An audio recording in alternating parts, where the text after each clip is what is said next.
கருவியல் மனிதனின் உருவாக்கம். அறிவியல் புள்ளி கருப்பையில் குழந்தை வளரும் நிலைகள். குரான் ஆதாரம் சூரா அல் முஃமினூன் 23 இல் 12 மற்றும் 14 பிறகு வசனங்களில். அந்த விந்தினை இரத்தக் கட்டியின் வடிவத்தில் அமைத்தோம். பின்னர் அந்த இரத்தக் கட்டியை சதைக்கட்டியாய் ஆக்கினோம். பிறகு அச்சதைக்கட்டியை எலும்புகளாய் ஆக்கினோம். பின்னர் அவ்வெலும்புகளைச் சதையால் போர்த்தினோம். பிறகு அதனை முற்றிலும் வேறொரு படைப்பாக வளரச் செய்தோம். பெரும் அருட்பேறுகள் உடையவன் ஆவான் அல்லாஹ், படைப்பாளர்களிலெல்லாம் மிக அழகான படைப்பாளன்.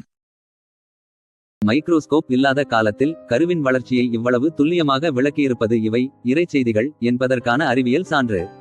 ஸ்கேனிங் மெஷின்கள் இல்லாத காலத்தில் தாயின் கருப்பைக்குள் குழந்தை 3 இருட்டு திரைகளுக்குள் வளர்கிறது என்று குரானும் வேதமும் எப்படி துல்லியமாகச் சொல்ல முடிந்தது.